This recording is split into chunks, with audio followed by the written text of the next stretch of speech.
Next, let's equip you with some communication tools. The first one we've actually already talked about, which is validation, which again, the formula for validation is tell the person that what they are feeling makes sense, and then tell them why it makes sense. And if you don't know, feel free to ask questions, which is another communication tool that we'll get to in a second. But again, validation helps to decompress emotions. So if someone you're talking to feels very emotionally charged, it is good to practice validation to help deflate that emotional balloon. The next communication tool is reflective listening, which is essentially that when someone says something to you, you state back your understanding. Now, again, this is a very unintuitive way to communicate. When you first start doing it, it's going to feel very unnatural. And you may even worry that when you reflectively listen, people are going to be like, why are you just saying back what I said to you? But in my experience, that almost never happens. It's very rare for people to actually notice or call out reflective listening, even if they know what it is. Phrases like sounds like or what I'm hearing are actually really great prefaces before you reflectively listen. And essentially what it does is it just helps, like validation, to make the person feel heard and understood. And it's really weird the way that it works, because you are essentially just saying back to them what they said to you. But strangely, when you do this, people tend to really appreciate it.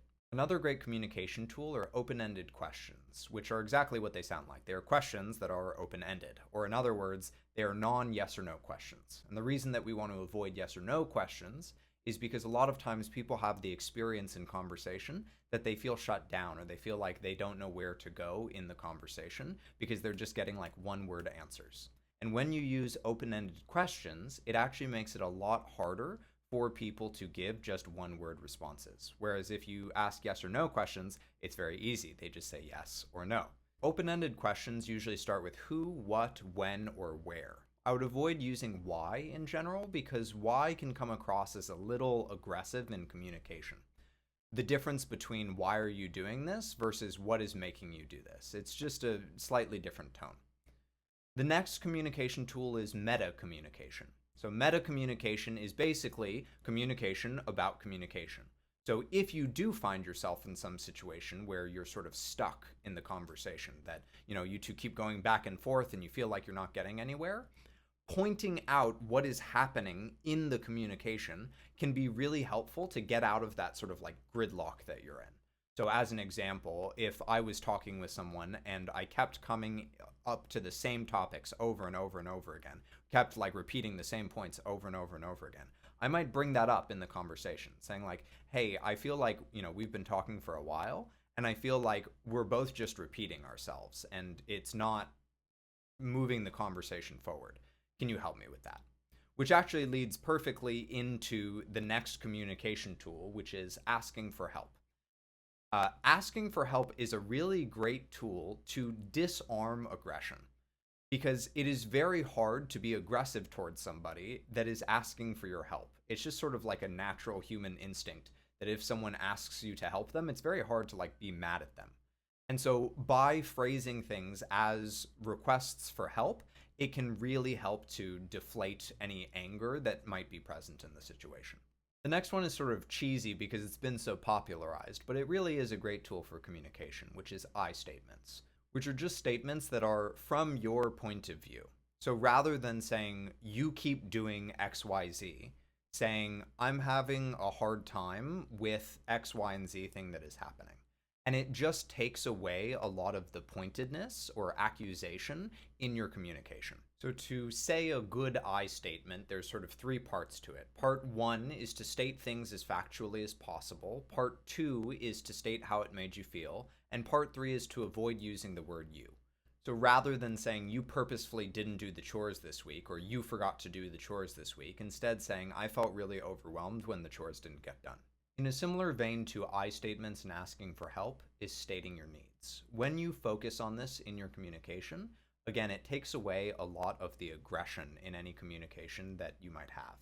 And so by saying something like, I really need help keeping the house clean, or it's really important to me that the house stays clean, that can really help to move the conversation forward rather than saying, you're not doing your chores around the house, which comes off as very aggressive.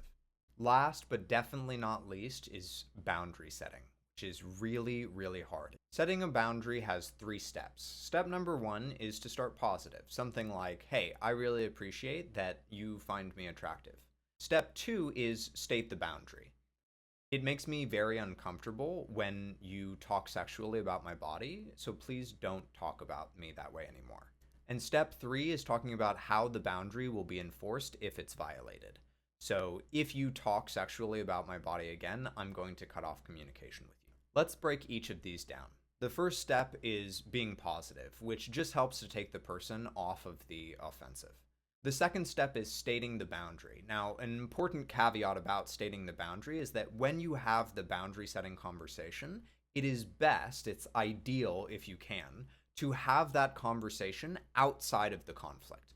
A lot of people will try to set boundaries while they are in active conflict, like while the boundary is being violated.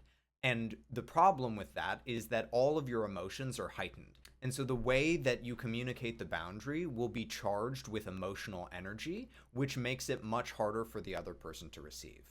When you set a boundary, you want to be cool, calm, and collected. And so it's really, really useful to set the boundary outside of the conflict. Finally, the last one, state how the boundary will be enforced. This is probably the most important and also the hardest part about boundary setting. A boundary doesn't actually mean anything if it doesn't have some kind of enforcement. You hear people talk about this all the time, where they'll be like, I try to set boundaries, but like, what do I do when people don't listen to my boundaries? Which is a clear indication that there is no enforcement happening on the boundary setting. It is actually better to not set a boundary at all than to set a boundary with no enforcement. And the reason for this is because if you set a boundary with no enforcement, then when somebody violates your boundary and nothing happens, what they learn, consciously or not, is, oh, hey, I can violate this person's boundaries and nothing's going to happen. So it doesn't matter what they tell me. I can do whatever I want. What that means is, if you want to set a boundary, you have to have some kind of consequence or some kind of leverage that you can pose against the person. If you don't, then you can't set a boundary. It won't work. Boundary enforcement can look like all kinds of things. It can look like cutting off communication with the person. It can look like calling the cops on the person. It can look like telling other people about what the person is doing. It can look like yelling and screaming really loud in a crowd so that everyone sees what's happening.